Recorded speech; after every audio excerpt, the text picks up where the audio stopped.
సుశీల గారిని కలవడానికి వచ్చిన పెద్దవాళ్ళందరూ శోభనం గురించి మాట్లాడుతూ ఉంటే మీనా చాలా సిగ్గుపడిపోతూ ఉంటుంది. చూడండి, అప్పుడే మీనమ్మ గారికి ఎంత సిగ్గొచ్చేసిందో అని అయితే చెప్తూ నవ్వుకుంటూ ఉంటారనమాట. ఇక వాళ్ళ కాలంలో అయితే అన్నట్టు మాట్లాడుకుంటూ నవ్వుకుంటూ ఉంటారు. మరోవైపు రోహిణి వాళ్ళ అమ్మ, కొడుకు అడ్రస్ తెలుసుకొని వచ్చేస్తారు. మనోజ్ ఎక్కడ చూస్తారని కంగారు పడిపోయి పెళ్ళికి రావద్దు అంటూనే పెళ్లి కార్డు ఇస్తుంది. వస్తే మొత్తం నిజం బయటపడిపోతుంది. చింటూ నా కొడుకని, నువ్వు నాకు తల్లివని, అసలు నేను వాళ్ళకి తల్లే లేదని చెప్పేస్తున్నానని చెప్పగానే వాళ్ళమ్మ చాలా బాధపడుతూ ఉంటుంది.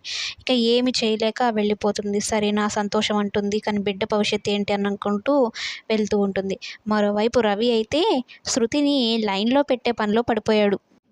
శృతికి కాల్ చేసి అతడిని కొట్టించాను అని చెప్పి రవినే మొత్తం గాయాలతో ఉన్నట్టుగా మేకప్ లాగా వేసుకొని తలకు ఒక కట్టు కట్టుకొని ఇక శృతికి ఫోటో పెడతాడు.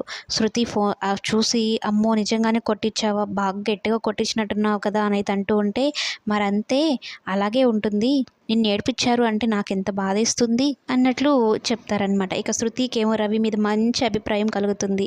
ఇక శృతికి అబద్ధం చెప్పాడు అని తెలిస్తే ఇక రవిని కోపగించుకుంటుంది. మామూలుగా నాకు అబద్ధాలు చెప్పే వాళ్ళు నచ్చరు అని శృతి చెప్తూ ఉంటుంది. మరి రవి గురించి అసలు నిజం తెలిస్తే ఏమవుతుందో, రవినే చెఫే రవి అని తెలిసాక శృతి రియాక్షన్ ఎలా ఉంటుందో, రవి పరిస్థితి ఎలా ఉంటుందో అనేది కమింగ్ ఎపిసోడ్స్లో చూద్దాం. మొత్తానికైతే వీళ్ళిద్దరూ ట్రాక్లో ఉన్నారు.